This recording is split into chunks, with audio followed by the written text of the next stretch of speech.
pada pertumbuhan fisik, kognitif, otak dan sebagainya, tetapi di dalam jangka panjang ini akan memberikan dampak terhadap produktivitas masa depan generasi kita.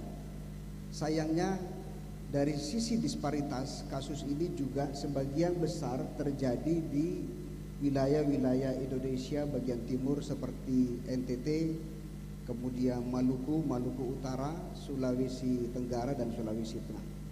Pertanyaan saya adalah, jika Pak Anies menjadi presiden, bagaimana target Bapak menurunkan kasus ini terutama di daerah mengalami kesenjangan, dan bagaimana strategi pencegahan dan penanggulangannya?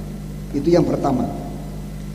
Yang kedua adalah kondisi kesehatan di Indonesia berdasarkan angka kematian ibu tercatat 189 per 100.000 kelahiran, dan angka ini jauh dari target yaitu 115 per 100.000. Kalau kita lihat Indonesia yang mengalami double burden of disease, Indonesia hari ini tercatat sebagai negara yang memiliki kasus tuberkulosis tertinggi 2 di dunia, setelah China dan India dan kemudian Indonesia, kemudian China.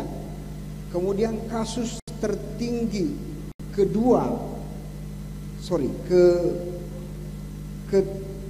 ketiga di dunia mengenai kusta setelah India dan Brazil. Di satu sisi Indonesia juga mengalami beban seperti penyakit-penyakit tidak menular yang dicatat sebagai stroke, kemudian jantung, kemudian diabetes, yang dianggap sebagai penyakit yang paling mematikan. Pertanyaan saya adalah, bagaimana langkah strategi pencegahan yang dapat dilakukan menurut pandangan Pak Anies Baswedan ketika terpilih menjadi presiden? Terima kasih. Waalaikumsalam warahmatullahi wabarakatuh. Silakan. Ya, terima kasih Prof. Sukri. Tadi simptom-simptom sini, Pak. Stunting, angka kematian ibu melahirkan, TB, bahkan kusta dan penyakit-penyakit lainnya. Ini adalah masalah-masalah yang sebetulnya preventable. Ini agak berbeda dengan COVID kan kira-kiranya. Ini adalah problem kesehatan masyarakat yang preventable. Perlu ada, ini bicara solusi ya, bicara solusi, perlu ada perhatian dari kepemimpinan nasional dan kepemimpinan di tiap wilayah terkait isu ini. Para bupati, wali kota, dan gubernur itu di dalam setting otonomi daerah, mereka yang bertanggung jawab pada urusan pelayanan kesehatan. Tetapi kita menemukan kenyataan di lapangan, daerah yang pelayanan kesehatannya baik itu bila wali kotanya peduli urusan kesehatan, bila bupatinya peduli. Tapi bila bupatinya tidak peduli, itu akan terbengkalai.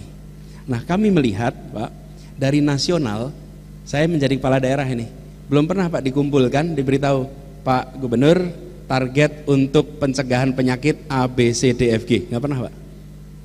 Terus diberikan guideline nasional, ini adalah yang untuk dikerjakan 1, 2, 3, 4 untuk tiap kepala daerah. Dan bila kepala daerah tidak melaksanakan, maka DAU-nya bisa ditahan, DAK-nya bisa ditahan.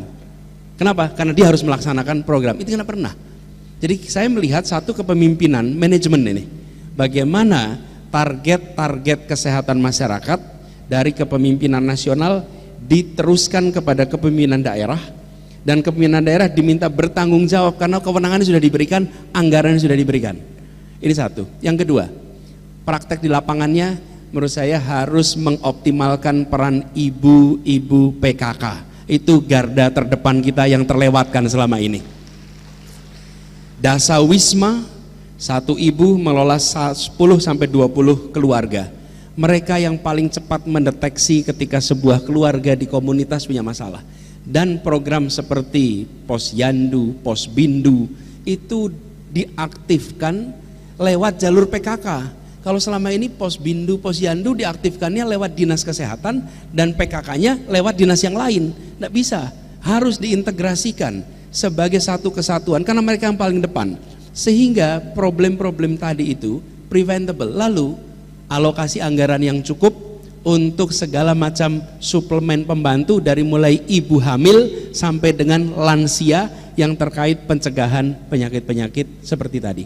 Jadi kami melihat Prof. Sukri, satu di tingkat manajemen itu penting, yang kedua aktor, aktifkan aktor yang berada di paling depan di masyarakat yaitu PKK, dan PKK punya segala macam strategi, tapi PKK ini bertahun-tahun dilewatkan oleh para kepala daerah. Ini yang berjaga di depan. Yang ketiga, alokasi anggaran yang cukup, berikan indikator, maka insya Allah itu bisa mencegah problem-problem yang tadi disampaikan. Terima kasih.